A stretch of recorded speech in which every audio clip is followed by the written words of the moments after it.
¿Qué tal? ¿Cómo le va? Muy buenas noches. Le saluda a Jaime Barrera y me da mucho gusto darle la bienvenida a una nueva emisión de Periodismo en Plural. Hoy en la mesa, Gabriel Ibarra. Encantado, Jaime, de estar. Buenas noches. Guillermo Velasco. Pues muy buenas noches a todos, Jaime. Un placer estar aquí con muchos temas importantes. Augusto Chacón, ¿cómo estás? Buenas noches. Jaime, ¿qué tal? Buenas noches. Gabriel, Guillermo, Gabriel. Qué gusto estar con ustedes. Gabriel Torres, buenas noches, bienvenido. Buenas noches, Jaime, y bienvenido también a ti. Gracias, muchas gracias.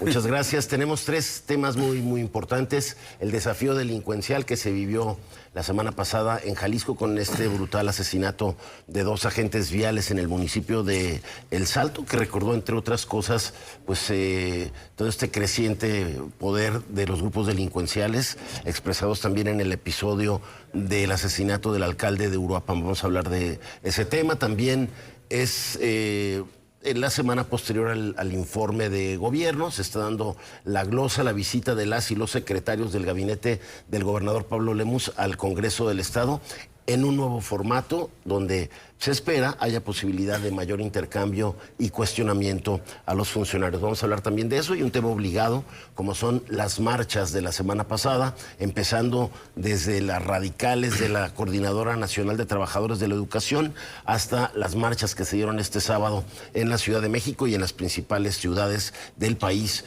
como en Guadalajara. Iniciamos, Gabriel, con este tema de nuevamente un desafío de inseguridad que refleja pues este creciente poder de fuego de la delincuencia organizada. De acuerdo, Jaime, con datos de Causa Común, esta organización que ha venido siguiendo el tema de seguridad en Jalisco, desde el 2012 al 2025 han sido asesinados elementos de seguridad 174, siendo el año más crítico el 2019, donde asesinaron a 29 en un solo año.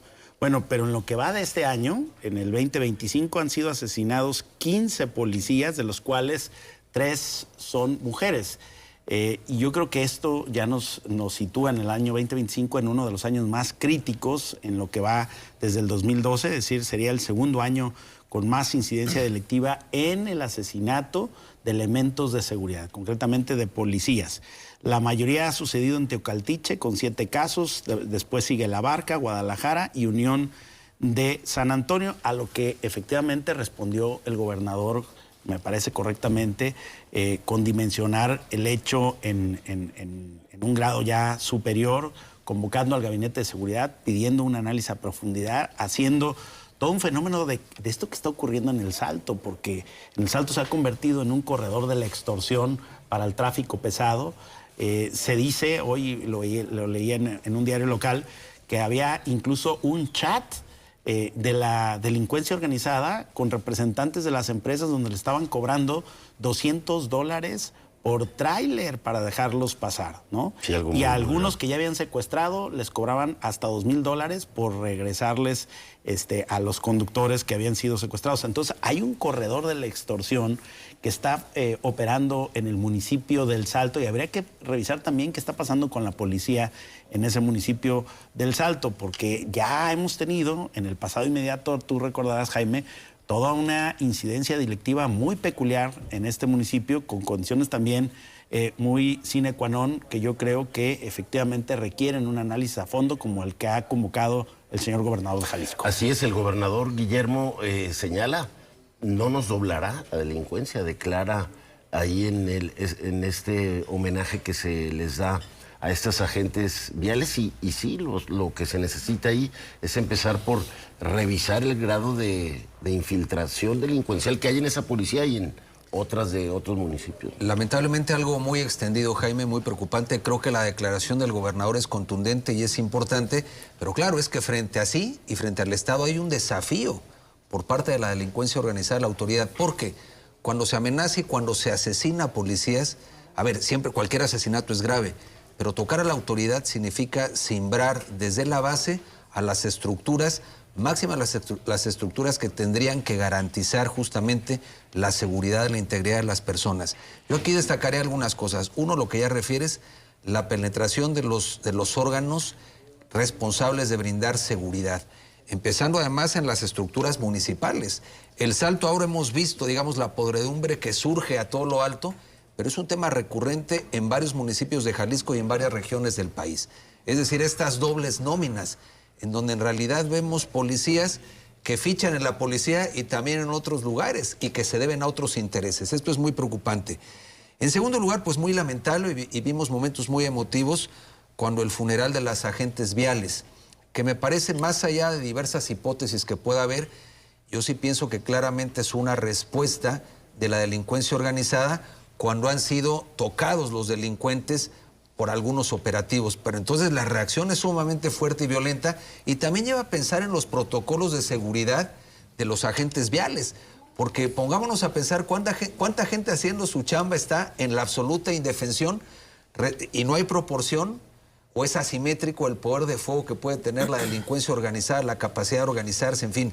Entonces esto tiene que ver también con la impunidad de mucho tiempo atrás, con la penetración de los órganos policíacos, y como bien lo apuntaba también ya Gabriel, a ver, no es solamente el Salto, pero esto que está pasando sobre todo de amenazar a los transportistas es brutal, es una muestra de un botón del tema recurrente que hemos comentado en esta mesa, Jaime, de que para el crimen organizado es ya más rentable que el narcotráfico o las drogas, el tema de la extorsión. Los delitos colaterales, claro. Los delitos colaterales, porque en el fondo ellos tienen ahí una cuota, como pasa con los limoneros, los aguacateros, quien vende pan, en este caso la gente en el transporte pesado, hay una cuota ya fija, establecida, incluso este chat que refieres, me parece es la sofisticación de los grupos de la delincuencia organizada, así que vaya desafío, Jaime, para el gobierno de Jalisco, en un tema en donde estamos viendo hoy cómo el avance territorial del narcotráfico es algo muy serio. Y por eso el asunto de la extorsión en el Salto nos lleva a lo que ya ocurrió, por ejemplo, en Apatzingal con el líder limonero, que también sacudió al país. Luego vino con este alcalde de Uruapan, Manso, el alcalde Manso, quien, pues como ningún otro alcalde, ninguna otra presidenta municipal, reclamaba, combatía a estos grupos delincuenciales y exigía la participación de la federación. De la Presidencia de la República, directamente de la Secretaría de Seguridad Pública, de las Fuerzas Armadas, no se cansó de hacer el llamado. Pero a mí me gusta el título que elegiste para esta sección, Jaime. Desafío puede entenderse como un reto. Pongo este desafío. Pero desafío también puede entenderse como que te retan. Te están desafiando. ¿De veras me vas a hacer algo? Fue con lujo de violencia que mataron a estas agentes viales. De día, además. Incluso califica como feminicidio. No solo es el crimen ante la autoridad, es a 2 mujeres.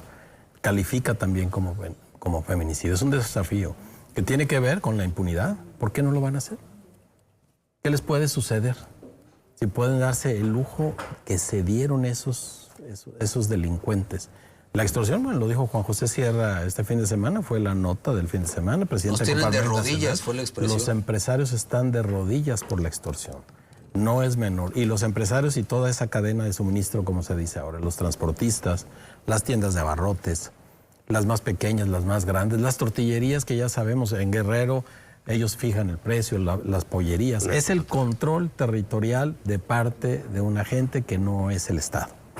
Y el Estado no le está poniendo cara con otro símbolo que hay que tomar en cuenta, la desigualdad.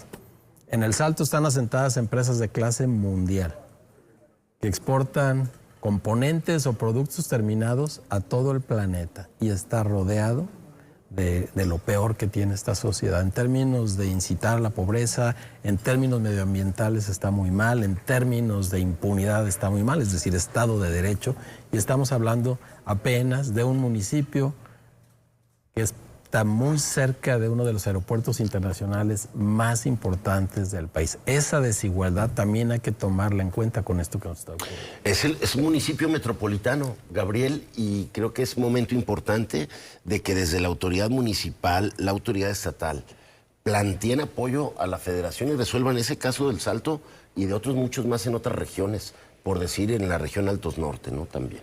Claro. No es la primera ocasión que suceden este tipo de asesinatos. No a 2 mujeres, como claro, a 2 agentes viales, como sucedió en esta ocasión. Pero hay oleadas. Pero nos tiene que seguir indignando. Sí, no, sí, claro. Sí. Pero es una demostración de poder que siguen haciendo estos. ¿Qué fue lo que pudo haber motivado este doble asesinato? ¿Qué los llevó a...? ¿Fue algo premeditado o fue algo de que porque lo puedo hacer, ¿no? Por la impunidad y el poder que tienen estos grupos. Las agentes, se entiende que se especula porque no hay una información clara de cuál fue la razón que los llevaría al homicidio. Se presume que era un auto Nissan color naranja con vidrios polarizados que fueron a revisarlo y se encontraron con estos tipos que iban armados y se las llevaron en la misma vehículo de ellas y llamaron a otros criminales, a 4 personajes más, y ellos fueron los que las mataron a las 2. Primero, yo preguntaría, ante tanta problemática vial que hay en la ciudad, ¿para qué hacer ellas o las agentes de vialidad esos temas de revisión con los vidrios polarizados? Peligroso, porque no están preparados para enfrentar por la peligrosidad en que se ha convertido el tema de la seguridad y la violencia en Guadalajara con la actuación de estos actos criminales. Ahí me voy con lo que señalaba Guillermo del tema de los protocolos. ¿Qué protocolos se tienen precisamente para hacer ese tipo de revisiones en carros con vidrios oscuros?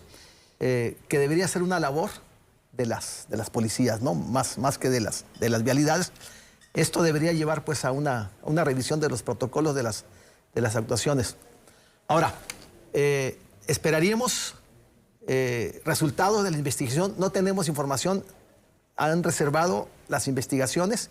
El secretario de Seguridad, Juan Pablo Hernández, anunció que en estos próximos días van a dar a conocer resultados de ello. Al parecer tienen ubicados a la gente, los tienen, las imágenes las tienen. Vamos a ver finalmente qué resulta. Pero finalmente, pues es una demostración de poder de los grupos criminales, porque si nos vamos a los antecedentes de estas 2 agentes, a mí me informan pues que eran gente con buena imagen, queridas entre ellas. No había ningún antecedente de haber tenido algún conflicto, algún problema. Entonces, ¿lo hacen? ¿Por qué lo hacen? Porque pueden, ¿no? Por el poder que tienen, por esa impunidad que existe, donde no pasa absolutamente nada. No creo pues que haya sido una acción orquestada de los grupos para asesinarlas, sino que bien pudo haber sido de estos personajes de la criminalidad, que porque vieron la oportunidad y el poder y lo hicieron. O la otra cuestión es, ¿qué traían en el vehículo los personajes estos? ¿Traían droga? ¿Qué traían? ¿Traían armas?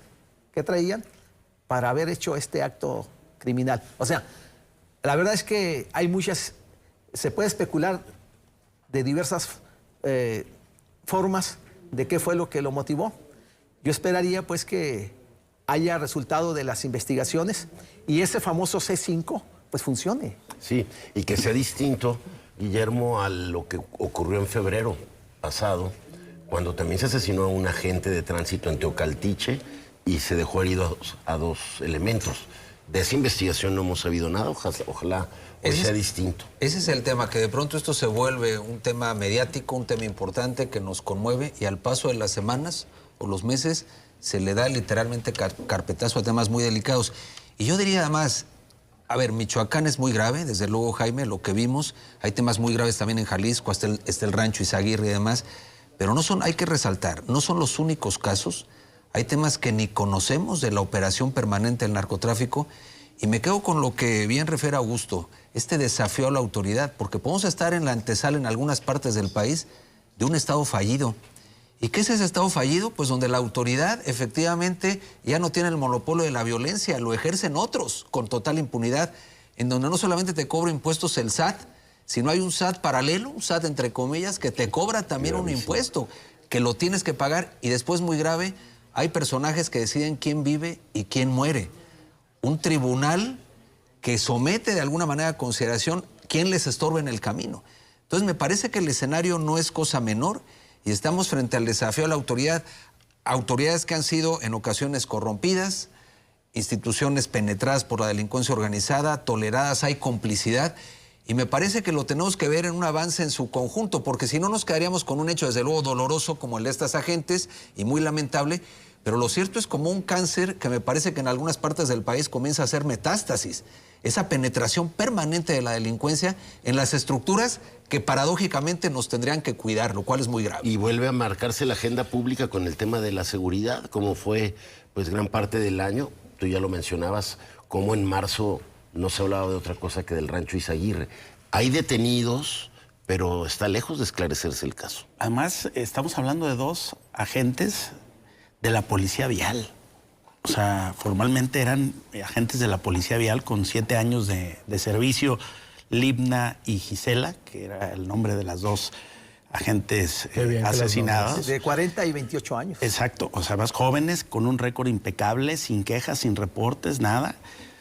Otra, no traían, digamos, el equipamiento necesario de alguien que se expone a detener vehículos. Tuvieron que comprar, ya, digo, como dice el refrán, ahogado el niño a tapar el pozo, tuvieron que comprar más de 2,000 chalecos antibalas porque se dieron cuenta que, entre otras cosas, Libna y Gisela no tenían ni siquiera la protección de un chaleco antibalas y tenían que verse en la necesidad de tener un vehículo sospechoso en el que adentro luego hubo 3 elementos armados, un auto atrás que apoya a los 3 elementos armados, las detienen, las suben, las levantan, como dicen ellos mismos, y después las asesinan. Entonces, ¿qué viene después de esto? Pues la falta de protocolos. Para poder hacer un operativo y estar deteniendo personas o hacer un retén, debes de tener cuando menos el doble de elementos de seguridad de los que vas a enfrentar. No puedes enfrentar a 4 con 2, ¿no? Y sobre todo cuando esos 4 vienen mejor armados que tú. Porque un agente de la Policía Vial pues no carga armas de grueso calibre, si acaso carga una pistola, ¿no? Ellas no tenían ni siquiera un chaleco antibalas, entonces inmediatamente se vieron sometidas por la fuerza criminal que venía dentro del Suru, pero atrás del Suru venía otro auto que venía apoyando al Suru. ¿Qué venían ahí? Pues seguramente algo delicado, o un arrebato ya de poder, de demostrar que ellos son los que mandan en las calles, que nadie los debe detener y que al que se atreva a desafiarlos, pues le cuesta la vida. Yo creo que si atendemos a la definición clásica de qué es gobierno es la autoridad del Estado, lo que está quedando en duda es quién es la autoridad en Jalisco. Claro. Sí, por eso también. Y ahora a escala de la calle en El Salto, el segundo trimestre de este año se reportaron 72 robos a transeúntes. En el mismo trimestre del año pasado fueron apenas 52. Y esto es lo que se denunció. De acuerdo con las cifras de Jalisco, cómo vamos y el Observatorio Nacional Ciudadano. En extorsión, 7 se denunciaron. 5 el año pasado. En robo a casa, robo con violencia, 231. El año pasado fueron 195. Es decir, ahí está la violencia, el robo a transeúnte.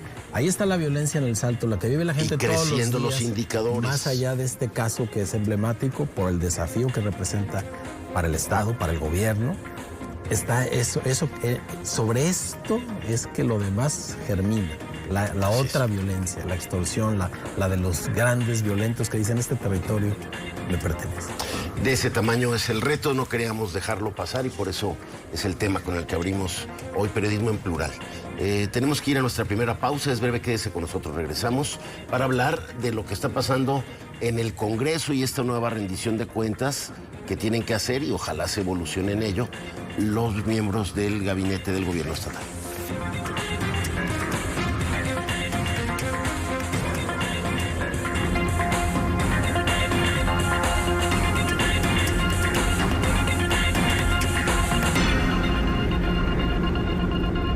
Gracias por continuar con nosotros aquí en Periodismo en Plural y como le comentábamos al principio del programa, viene un nuevo formato de la conocida como glosa del informe, que es la presentación de las y los integrantes del gabinete del gobierno estatal ante las y los diputados para explicar lo que se dijo en el informe y lo que ha sido el año de su trabajo. En los últimos años, por la mayoría que había mantenido el Partido Movimiento Ciudadano en el Congreso, trataban de cubrir mucho a los funcionarios, que no tuvieran momentos ahí difíciles, preguntas incómodas, pero hoy parece que eso se va a terminar a gusto.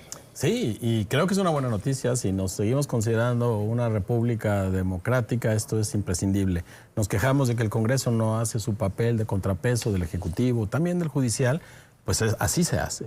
Diciéndole al Ejecutivo, ven a rendir cuentas ante la representación popular y te vamos a cuestionar y te vamos a preguntar. A mí se me hace un ejercicio muy sano. Dependemos también de la calidad de preguntas que hagan las legisladoras y los legisladores, de lo enterados que estén de aquello que se está informando, pero también no seamos ingenuos, no solamente se va a tocar lo que está en el informe, va a ser inevitable, me parece, que al secretario de Seguridad Pública le pregunten justamente algo de lo que tocábamos en el bloque anterior, los protocolos. ¿Qué sucedió en los protocolos de la marcha del sábado? También. Esa rendición de cuentas es la que necesitamos, pero que después tenga efectos. Yo creo que funcionarios que se saben así sancionados, que va a estar el ojo público puesto encima y el ojo morboso del público también, porque desde Alberto Cárdenas no nos sucedía algo así.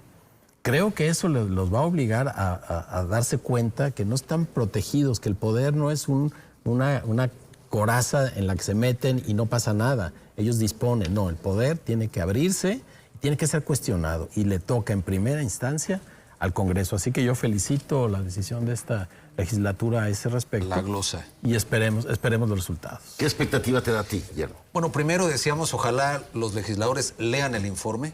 Sería algo deseable que sepan de qué se está hablando y que entren a la letra pequeña. Aunque coincido con Augusto, es inevitable que se toquen temas de coyuntura y muy importante además que se toquen esos temas, sobre todo en materia de seguridad. En segundo lugar diría, no es nada innovador, es una buena noticia, pero efectivamente sería lo conducente en cualquier democracia. El Poder Ejecutivo presenta un informe y el Poder Legislativo, que son los genuinos representantes populares, cuestionan. Y es lo propio de la democracia, el debate, la confrontación política, en un marco que tendría que ser con respeto, pero es importante que exista esa confrontación política. Yo pienso que Pablo Lemos tendría que haber ido al Congreso aceptando esa invitación. Me parece que eso era muy importante, porque en el fondo, claro, ahora lo van a hacer los funcionarios en la glosa. A mí me parece que hubiera sido una maniobra política interesante, no solamente el informe que tuvo en el Cabañas, lo cual estuvo bien para hablar con organizaciones de la sociedad, pero el aceptar la confrontación en caliente con los grupos políticos me parece que es más sano para la democracia. Creo que perdió una oportunidad importante. Ahora con la glosa vamos a ver cómo lo hacen los funcionarios. Y a mí me parece que yo sí echo en falta una mayor y más profesional operación política de parte del gobierno de Lemos. Parte de los conflictos que hemos comentado que ha habido con el Congreso es que no ha habido, digamos, los puentes suficientes para atender a los legisladores. Y efectivamente ahí hay bloques. Ya no estamos viendo otros tiempos como ese bloque naranja todopoderoso que eran realmente pues simplemente informantes o como lo queramos ver ¿no? En su momento de Alfaro. Simplemente se dictaban, ahora sí que se dictaban normas y se bajaban en el Congreso. No es tan sencillo.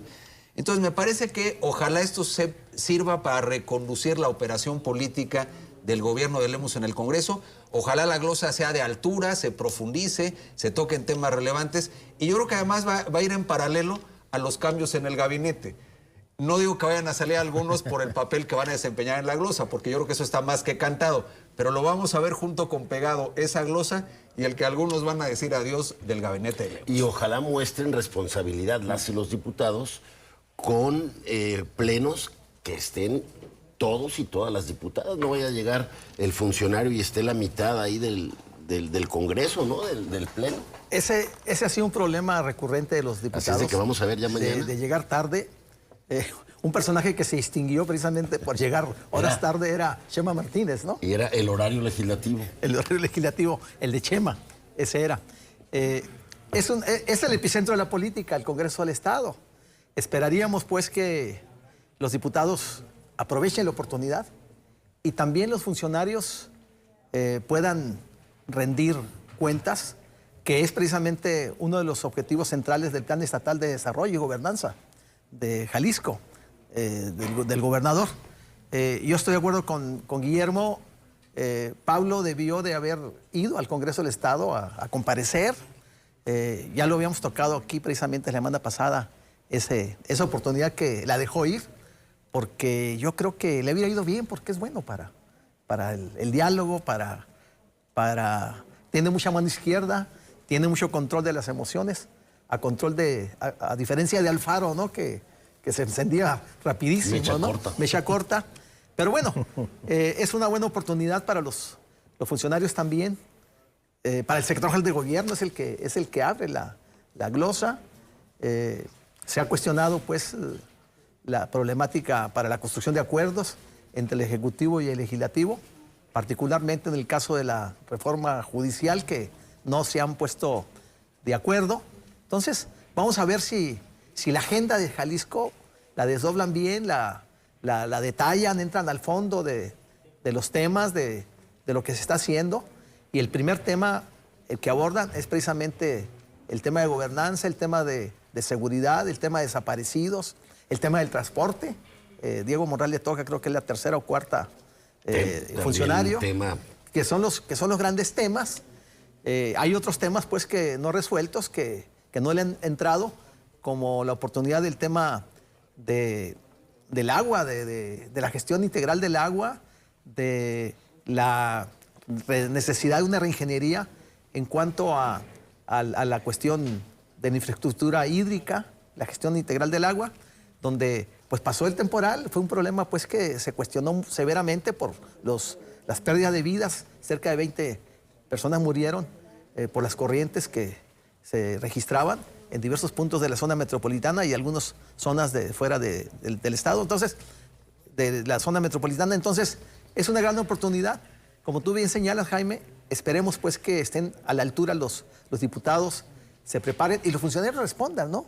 No evadan, porque también pues bien pueden evadir. Se dice que el formato va a facilitar pues que se dé la pregunta directa y no haya margen para la evasión. Va a haber oportunidad de réplica y contrarréplica, ¿no? Entonces, eso me parece bien. Ha habido otros informes en los cuales, o glosas en los cuales ha habido cambios. Con Aristóteles Sandoval llevó a un grupo de expertos. Era la glosa ciudadana que él llamaba. Era la glosa ciudadana, que eso fue diferente.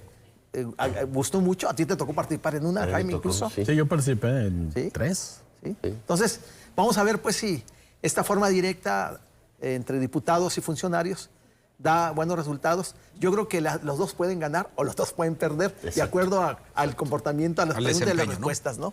O sea, ahí se va a ver el nivel de nuestras y nuestros representantes populares ahí en el Congreso. A ver, si nos centramos a lo que es específicamente una glosa, la glosa es digamos, el ejercicio de contrarréplica que un poder le hace a otro poder a propósito de la presentación de un informe. Eso es la glosa. Les corresponde hacerlas a los legisladores, porque son los que democráticamente representan a la población en un poder que es el poder legislativo. Arrancamos mal, Jaime, porque el informe fue presentado por escrito y el titular del Ejecutivo, que es uno solo, el Ejecutivo no es colegiado, más allá de que vayan los empleados del gobernador, el obligado a presentar las cuentas a otro poder es el gobernador. Entonces yo coincido con Guillermo, coincido con Gabriel y coincido con Augusto en que el gobernador tenía la obligación de ir si realmente tiene la vocación de rendir cuentas ante un poder que además en esta ocasión tiene una conformación más plural, es decir, que no hay una hegemonía de un partido político.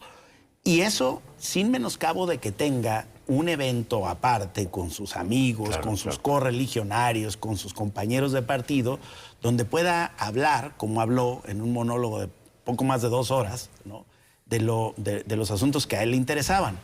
Pero yo creo que el ejercicio republicano del que hablaba Augusto es ir ante otro poder y presentar el informe.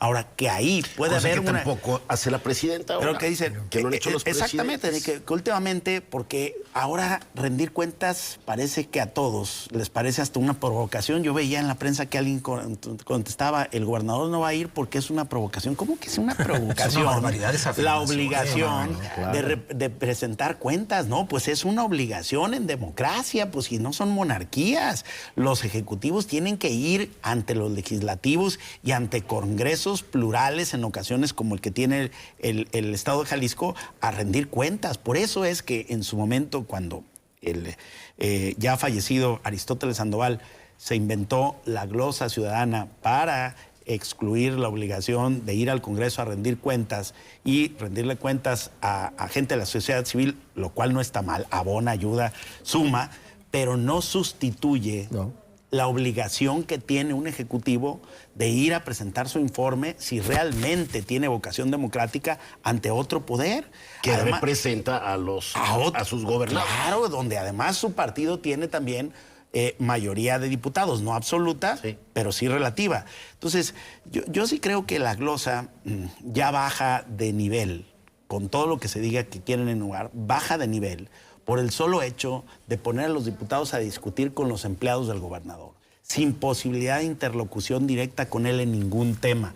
Porque si tú te vas a lo que dice la Constitución Federal y la Constitución de Jalisco, el Poder Ejecutivo recae sobre una sola persona, de forma que ni el secretario general de gobierno puede representar al Poder Ejecutivo. Puede representarse a sí mismo, es secretario general de gobierno, pero no es el gobernador. No va a ser jamás el gobernador. Y los responsables de la administración pública especializada de los diferentes ramos que componen el gobierno del estado de Jalisco pero van en calidad de empleados. El titular del Ejecutivo decidió no ir al Congreso. Y yo creo que eso es lo que marca el primer informe de actividades del gobierno. Hoy la glosa y sería... además nos quedamos en que ya había una buena relación. Se habían ido a comer, ¿no? O debería de haberla, Jaime, porque no tienen mayorías. Pero eso es consecuencia, insisto, de la falta de operación política. Pero a ver, lo que dice Gabriel, si el gobernador hubiera ido, esta glosa que comienza mañana tendría mucho más sentido. Claro. Porque entonces sería entrar con los empleados del gobernador a los detalles. Después de haber escuchado al gobernador. Pero efectivamente creo que el ejercicio ya parte, digamos, con un cierto tache en virtud de la ausencia del gobernador. Ahora, veremos de todas maneras, es lo que hay, como dicen, a ver cómo se desarrolla esa glosa. Yo sigo viendo que el formato es bastante rígido, ¿eh? A final de la historia es simplemente acortar un espacio a una pregunta por bloque, nada más, y después responderá, si es que quiere responder, vamos a pensar mañana el secretario de Gobierno, y habrá una réplica de parte del legislador. Eso es lo que permite esperar Ahí viene la réplica. que no se vayan a tener los diputados, las diputadas al formato, porque están en su territorio. Sería lo las deseable. reglas los ponen ellos. Así fue que se acabó la presencia del Ejecutivo Federal en el Congreso. Recuerden las primeras interpelaciones a Miguel de la Madrid. Pero no del gobernador, porque Alfaro sí fue. ¿Alfaro sí fue al Congreso? Fue una vez. Pero sí fue. Fue una vez. Fue el primer informe. ¿no? Fue el primer informe. Pero es que fíjate qué patético, si es lo natural, y además, como bien lo dices, comenzando incluso hoy por el Poder Ejecutivo a nivel federal, que tampoco van. Tampoco van. Porque efectivamente el político ha renunciado a una obligación inherente a su papel. Es un desdén. Exactamente, es el otro poder donde rindes cuentas y además lo propio de la política es el debate, la confrontación, el defender. Dar la cara, Eso. Guillermo. Entonces hoy resulta que no quiero aceptar provocaciones. Pero como ir a rendir un informe que te obliga a la Constitución es una provocación. Sí, la verdad es que están fuera de lugar esas declaraciones. No al lugar, no es propio de la democracia, del equilibrio de poderes y del respeto a todos los poderes. Ahora, en todos los países estas comparecencias son rudas. Claro. Aquí somos el único país donde queremos que se pase usted lo que usted desee. Que vieran algunos estaría bien. Razón, la que usted diga, que señor vayan al gobernador. Parlamento en Inglaterra y vean cómo España, tratan al primer ministro. En España se dan con todo. Claro. Eso es lo normal, es lo natural. En Estados Unidos. En Estados Unidos. Bueno, aquí queremos que el Ejecutivo, como nos sucedía a escala federal, y se replicaba. Ya fue Trump con los legisladores. Nancy Pelosi lo sentó 2 veces al banquillo del impeachment. Imagínate si no. Claro. ¿Qué tan ríspido pudo haber sido? Y Realmente eso son me lleva, aduanas incómodas para los políticos. Eso me lleva Congreso al tercero que debe ser el verdadero censor de la actitud del Ejecutivo y del Legislativo, que es la opinión pública, quien forma la opinión pública. Sí. Veamos cómo se comportan las diputadas y los diputados y mandemos los mensajes. Oye, no le preguntaste lo que le debiste. Claro, exigirles a ellos Oye, no también. te paraste. La poca supuesto. calidad de preguntas. Ahí es Ellos donde van a estar también a prueba y bajo la lupa. Claro, esa es ahí donde se prueba la democracia. Sí, porque la gente calidad los de va a calificar. preguntas, la calidad de información con la que lleguen. De que cuando menos Porque- estén documentados de lo que van a decir. Porque se habla de un empobrecimiento del discurso también, se habla. Y más a los legisladores, a nivel federal, a nivel local. Entonces, vamos a ver si a nivel local, ¿qué nos presentan los diputados? ¿De qué están hechos? ¿De qué están hechos? Pero además, cambian gobiernos, se va el PRI, el centralismo, el control, llega el PAN, llega Morena, y en ese sentido nada cambia. El Ejecutivo quiere ser el que se impone, la gran figura, y los otros lo siguen inmundiando al Poder Legislativo, ¿no? No hay una independencia de poder. En eso no ha cambiado esa dialéctica de confrontación de ideas, ¿no? Sí. Es que el Eso no informe hemos era cambiado. como el día del presidente. Acuérdense ese tema donde aparecía el presidente, eran antes informes de 4 o 5 horas. Y las filas, ¿no? Hasta Filas, seis, el y luego besamanos, se el besamanos. incienso. Pero después se iba A ver, después se iba a era el día del Palacio. presidente y se replicaba en el día del gobernador. Claro, pues Porque es lo mismo. acuérdense todavía los informes aquí hace 30 años, ¿cómo era? Es la misma lógica. diferencia, Jaime, es que eso tú te lo rememoras a los tiempos del partidazo del PRI. Vino la alternancia, en Jalisco primero PAN y luego MC, y los informes siguen siendo igual. Sí. O sea, Sí, eso no cambió. Es- La alternancia no cambió una costumbre priista. Es que es la lógica de la política como propaganda. Sí le bajaron 3 rayitas al besamanos, ese por lo menos Pues sí, más o sí, menos, por ¿eh? lo menos sí se radicó No, ahora se lo organiza el propio Ejecutivo. en un evento. No, pero el besamanos Una sigue comida. siendo igual, ¿eh? Sigue siendo Sí, igual. sí, sí. Y la lógica de la propaganda y el confeti Oye, sigue Jaime, siendo lo mismo. A ver, digo, yo realmente admiro la capacidad histrónica del gobernador. Se ha vuelto en un gran orador. Pero más de 2 horas de monólogo él solo. Ahí me rememoraba a Echeverría. Digo, tenía a mi tocayo ahí sentado. Echeverría llegó a 6. Bárbaro, Echeverría llegó ¿no? a 6 O sea, horas. En la era de la brevedad, estamos en la era de la síntesis. Un discurso de más de 2 horas, aquello era insufrible. Proyectar O sea, cerca de 15 spots de los logros, porque claro, es más fácil proyectar un spot que admitir una pregunta incómoda. O sea, y además no pelea un evento con el otro. Qué bueno que hubo ese acto de alguna manera propagandístico, de despliegue de fuerza, que además coincido, Lemos es un gran comunicador, pero hubiera llegado con mucho más fuerza de haber ido primero A darle cara al dar la cara Congreso. con el Congreso. No solamente es una obligación, es una oportunidad política. Para Es construir de- una mayoría que no tiene y que le urge porque viene el Sí, presupuesto. era parte de una operación política, como decía Guillermo, haya podido aprovechar ese momento. Pues estemos muy al pendiente de la glosa, porque hay que exigir tanto a los funcionarios que van, pero es cierto lo que se ha hecho aquí, la calidad de preguntas de los legisladores, porque también es muy fácil llevar a la picota, en este caso al funcionario de gobierno, pero vamos a ver de qué están hechos y de qué son capaces los y legisladores. en el otro sentido, la calidad de la defensa que haga la bancada del Ejecutivo, los 11 diputados. Si se ven en calidad de besamanos o tienen argumentos para salir en defensa. Claro. Y por último, Va a ser interesante. Augusto, y la calidad de la cobertura que los medios hagamos de la glosa, o sea, la glosa de la glosa, que es la que vamos a hacer nosotros. Sí, Es decir, efectivamente. que efectivamente los medios reflejemos la discusión que esté ocurriendo en el Congreso y Eso. no estemos queriendo modularla, ¿no? Ecualizarla para ponerle de más o ponerle de menos, de forma que no comuniquemos tampoco correctamente lo que está ocurriendo. Pues revise quién es su diputado, su diputada, representante ahí de donde usted vive y cheque cómo se comportan en esta glosa que empieza mañana ahí en el Congreso del Estado. Tenemos que hacer una pausa, es breve, quédese con nosotros, regresamos con el tema de las marchas de la semana pasada.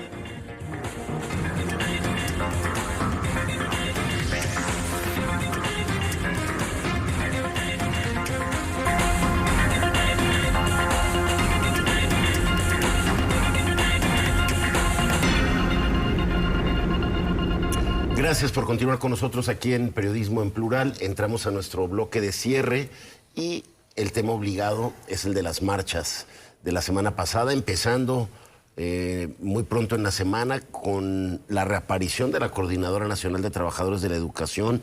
Quisieron ahí entrar, irrumpir en Palacio Nacional, hasta las marchas que se dieron este sábado, las marchas conocidas como de la generación Z, por ahí estuvieron, Gabriel. Sí, días muy complicados para la presidenta Claudia Sheinbaum, con el antecedente del asesinato del alcalde de Uruapan, Carlos Manso, precisamente que fue una de las motivaciones fuertes para calentar la marcha de la llamada Generación Z que convocó y que pues aglutinó a una serie de sectores, principalmente de clase media, de diversas edades, no nada más fueron jóvenes, y con una agenda muy amplia, una agenda dispersa. Señalaría cada quien traía su tema, pero finalmente fue un ejercicio interesante en el cual quedó de manifiesto que existe un malestar fuerte, creciente, en contra del gobierno de Morena y de la forma como ha gobernado la presidenta Claudia Sheinbaum, fundamentalmente en el tema de seguridad, en el tema de desaparecidos, en el tema de corrupción y del poder de la criminalidad del narcotráfico, que fueron los temas pues, que destacaron en las demandas de los manifestantes, en las pancartas. Y bueno, habrá que ver cómo evoluciona este movimiento, porque pues, no nada más es hacer una manifestación, sino posteriormente qué sigue, ¿no? Van a mantener ese clamor. Ahí es donde será la plataforma en la cual el antimorenismo, ahí es donde se expresará la oposición, ahí es donde se articulará en el futuro. Entonces, habrá que ver pues cómo evoluciona esto. Y por otro lado, la otra marcha, Jaime, la de la coordinadora, bueno, pues es un grupo que en ciertos momentos aparece muy ligado al gobierno de Morena, particularmente al gobierno de López Obrador. Entonces, las demandas que presenta de derogación de reformas a la ley del ISSSTE del 2007, reformas educativas, tema de pensiones, aumentos salariales, que ya las conocemos, volvieron otra vez a aparecer. Cuestionan al gobierno de que no cumplió los compromisos asumidos en mayo, junio pasado, de las últimas manifestaciones que hicieron, que paralizaron la Ciudad de México. Y bueno, aquí habría que preguntarnos si realmente esa es la agenda, es una agenda real que traen ellos, porque una de las demandas fue un aumento al 100% de los salarios, ¿no? Entonces, pues eso es imposible, ¿no? Es imposible. Y ahí es donde se piensa, pues, que traen otra agenda oculta, que es precisamente las divisiones internas que existen en Morena, de la forma como la presidenta ha manejado ciertos temas, particularmente el tema de cómo ha enfrentado a ciertos grupos de Morena ligados a la criminalidad o que están siendo investigados por el gobierno de Estados Unidos y que no le ven ahí la actitud, la firmeza para defender los intereses de ellos, ¿no? Entonces, eso lo desconocemos, ¿no? Pero sí nos advertimos que algo de eso mueve esta coordinadora con estas manifestaciones donde pues son estados en los cuales gobierna Morena, en los que son mayoría, como es Guerrero, como es Chiapas, como es Oaxaca, como es Zacatecas y parte de la Ciudad de México, ¿no? Entonces, sí generan un gran malestar, un gran problema. Entonces, ahí seguramente ese manifestaciones de la coordinadora seguirá presente. Me llamó la atención también esta amenaza de boicotear el Mundial que lanzó la coordinadora. Eso no se había escuchado. A ver, yo creo que yo quitaría la CENTE, ya habló mi tocayo de sobra de lo que son y lo que representan, de lo que ocurrió en la convocatoria de la Generación Z. Yo más bien me quisiera centrar en eso. A mí me parece, Jaime, que sí tenemos un nuevo actor en el tablero en México, y que es la Generación Z.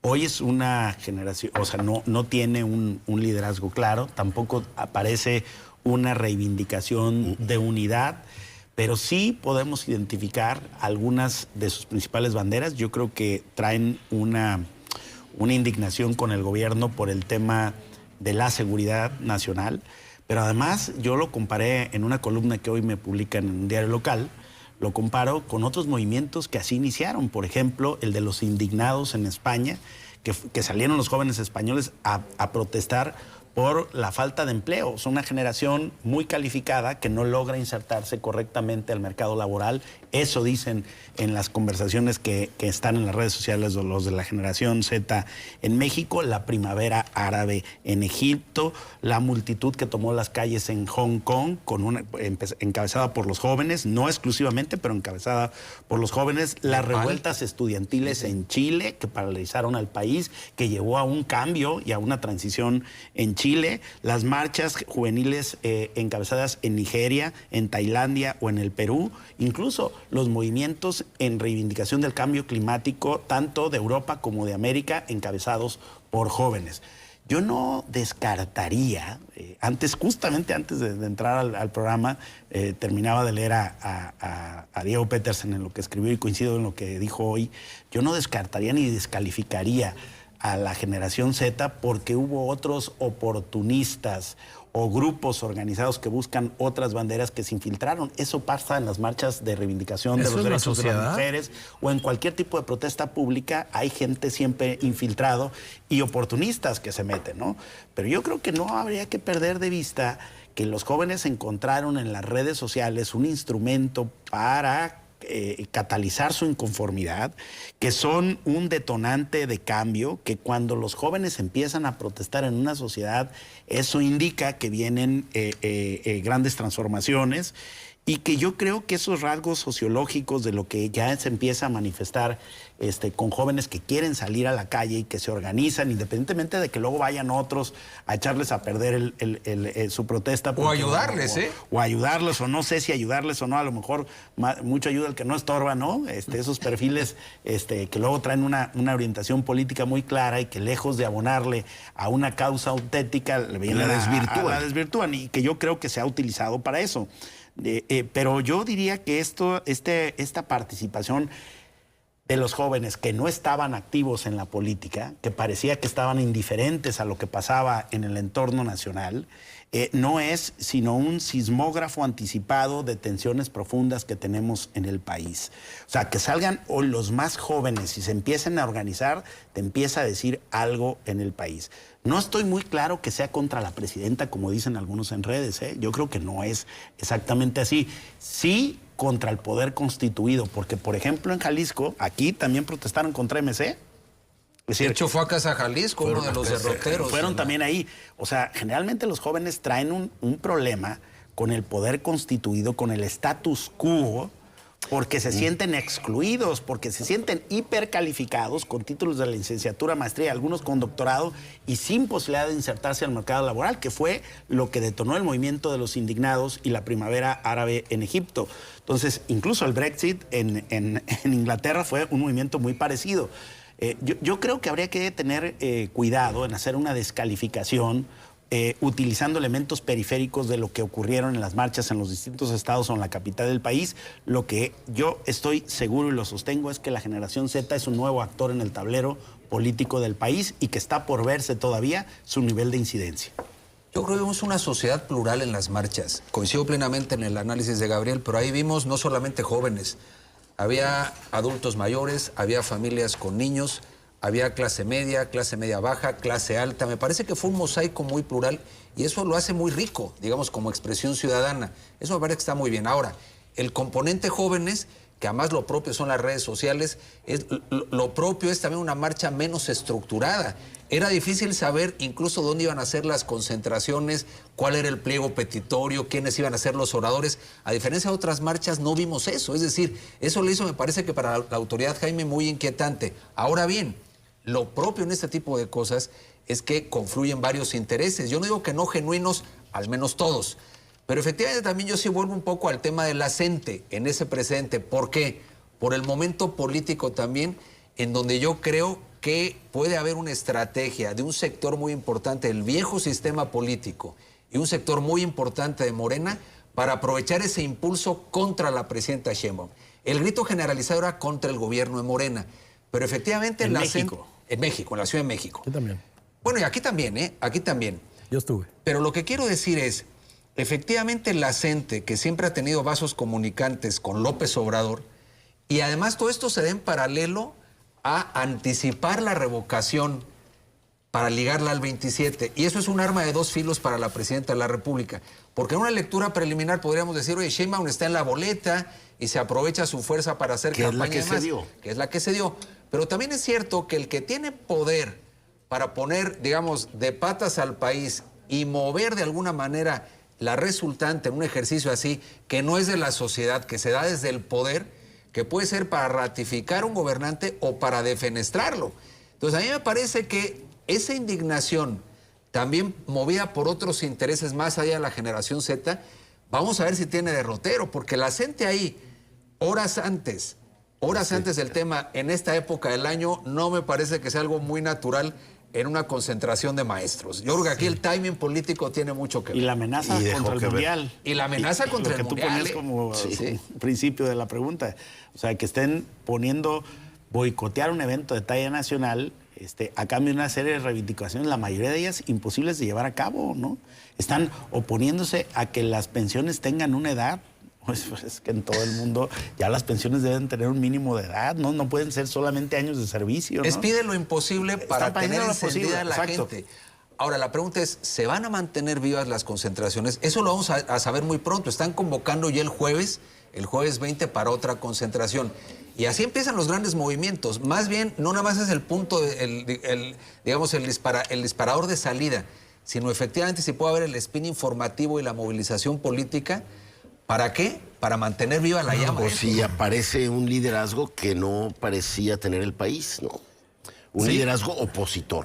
Que para eso vienen muy bien las marchas, porque normalmente buscamos liderazgos cuando no hay una base social sobre la cual montar el liderazgo. Entonces nos conformamos con los líderes.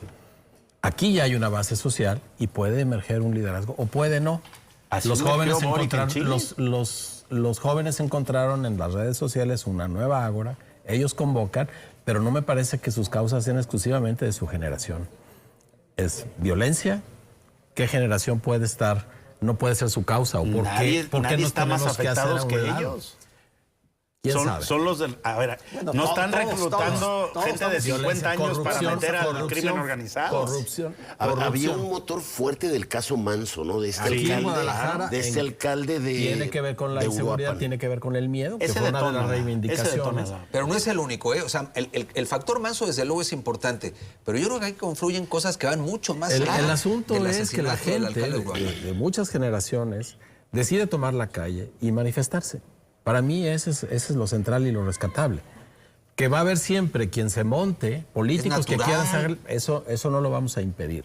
Lo que debemos revisar es las causas. Y me parece que las causas son legítimas. Y la forma de reivindicar esas causas es más que legítima, es más, legalmente está soportada por la Constitución. Es que hay el ambiente, ¿sabes? Que de no haber Cuando el ambiente... las instituciones no están dando respuesta, cuando los gobiernos no cumplen las expectativas, O cuando la lo que nos oposición queda, no hace lo que oposición, es tomar la calle. Lo que nos queda es tomar la calle. Y a mí esa se me hace una estupenda noticia. Que es un derecho irrenunciable además, Ojalá. inherente a la democracia, tomar la calle, reclamar, protestar. Como bien decía Robert Dahl, a quien hemos leído muchísimo, efectivamente hay dos pilares fundamentales de la democracia, participar y libertad de expresión, y eso presupone tomar la calle. La novedad es que la calle era de la izquierda y ahora estamos viendo que de un sector ideológico distinto al de la izquierda están aprendiendo a usar la calle.